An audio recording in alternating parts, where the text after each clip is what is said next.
जबपछि आज म तपाईँहरूलाई यसरी ब्याप्टिस्ट कन्स्टिट्युसनको बारेमा बताउन चाहन्छु। हाम्रो ब्याप्टिस्ट चर्चमा हाम्रो मेन फर्स्ट फोकस चाहिँ के छ भन्दाखेरि हामी चाहिँ हाम्रो मेन सोर्स चाहिँ के छ भने बाइबल। हामी अरू जिनिसलाई त्यति सोर्स मान्दैनौँ। बाइबलमा 66वटा किताब छ, जो 66 किताबले के भन्छ त्यसलाई हामी बेसी फोकस गर्दछौँ।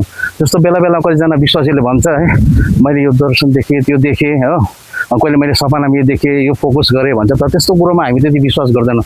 बेला बेला कसैले आएर अगमबानीहरू बोल्छ, त्यो कुरोलाई हामी बेसी फोकस गर्दैनौँ। अनि हामी विशेष ब्याप्टिस्ट चर्चमा चाहिँ के छ भन्दाखेरि बाइबल चाहिँ हाम्रो मेन सोर्स हो। अनि बाइबलले जे भन्छ त्यसलाई चाहिँ हामी बेसी विश्वास गर्छौँ। अनि दोस्रो चाहिँ के हो भन्दाखेरि ट्रिनिटी, पिता पुत्र पवित्र आत्मा, यसमा हामी विश्वास गर्छौँ।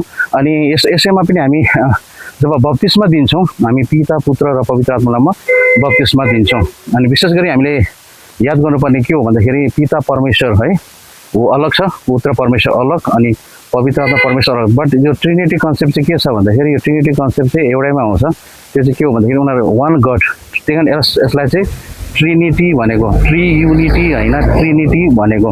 अनि यो कुरो चाहिँ हामीले याद गर्नुपर्छ। पिता परमेश्वर, पुत्र परमेश्वर अनि पवित्र परमेश्वर, उहाँहरू एउटै हुनुहुन्छ। यो सेकेन्ड कन्सेप्ट हो। अनि थर्ड कन्सेप्ट चाहिँ के भन्दाखेरि ह्युमन काइन्ड, मान्छे चाहिँ है यो आदम र हावाले गर्दाखेरि पापमा फसिएको, आदम र हावाले गर्दाखेरि संसारमा पाप आयो, संसारमा मृत्यु आयो। तर एउटा मान्छे यीशु ख्रिस्टको बलिदानले गर्दा चाहिँ संसारमा मुक्ति आयो। यो ह्युमन काइन्डमा चाहिँ हामी यो विश्वास गर्दछौँ। अनि यसरी नै हामी मेन मेन मेन कुरो चाहिँ हामी के गर्छौँ भने हाम्रो एउटा कन्स्टिट्युसन छ, त्यो कन्स्टिट्युसन अनुसार हामी जिउँछौँ होइन। जस्तो बाइबल छ, बाइबल हाम्रोमा एउटा छ, अनि प्लस हाम्रो एउटा कन्स्टिट्युसन नियम छ। जस्तो नियम भन्दाखेरि अब बप्तिस्मा कसले दिने होइन, प्रभु भोज कसले दिने, यस्तो यो त खालि पुजारीको काम हो, पुजारीले गर्दछ। तर कति जस्तो पुलपिट कसले चलाउने, कतिवटा चर्चमा के छ भन्दाखेरि औरत पनि बोलिरहेको छ, नानीहरू पनि बोलिरहेको छ, अनट्रेन पनि बोलिरहेको छ। तर हाम्रो यस्तो होइन, यहाँ चाहिँ पास्टर एल्डर मात्रै बोल्दछ। यसरी नै हाम्रो बाइबलको अरू पनि धेरै कन्स्टिट्युसनहरू छ, म त्यसलाई वर्णन गर्दिनँ। यो कतिवटा संविधान छ, यसलाई हामीले बुझ्नु। 7 नंबर डॉक्ट्रिन से सिन एंड सर्वेसन, पाप र मुक्ति के हो।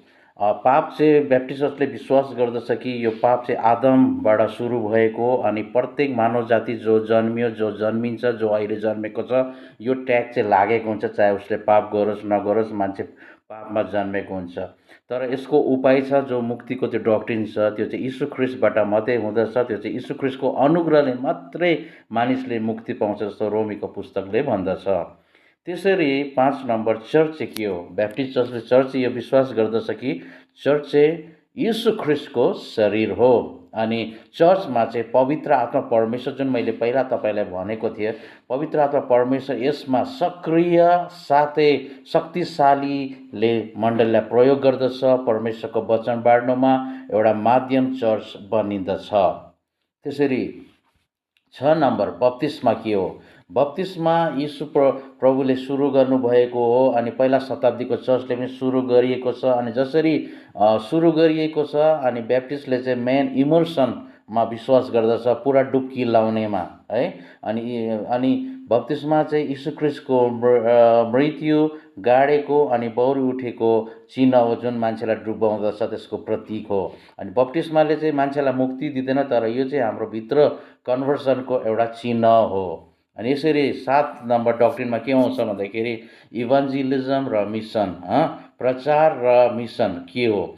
प्रचार गर्ने काम चाहिँ बेला बेला हामी के देख्छौँ भन्दाखेरि कतिपय चर्चको मान्छेले, अनि हाम्रै ब्याप्टिस्ट कतिजनाले मलाई भनेको मैले सुनेको छु, यो चाहिँ प्रचारको काम हो, पास्टरको काम हो। तर ब्याप्टिस्ट चर्चले के विश्वास गर्दछ भन्दाखेरि प्रत्येक मण्डलीको सदस्यको यो काम हो प्रभुको प्रचार गर्नु, किनभने यो महान आज्ञा हो। यो यीशु ख्रिस्ट स्वर्गारोहण अगाडि सबैलाई दिएको, अनि सबैको कर्तव्य बनिन्छ। हरेक प्रत्येक विश्वासीको जसले विश्वास गरेको छ उसले प्रचार गर्नुपर्छ, प्रभुको काम गर्नुपर्छ। अनि मिसन यही हो, हामीले चाहिँ प्रभुको प्रचार गर्नुपर्छ। धन्यवाद, तपाईँले अहिले बुझ्नुभयो होला ब्याप्टिस्टको डक्ट्रिनहरू। प्रत्येक चर्चको आफ्नो आफ्नो डक्ट्रिन हुन्छ, आफ्नो आफ्नो डक्ट्रिनलाई इज्जत गर्नुहोस्। आजका लागि यति, धन्यवाद। Please share, subscribe my video.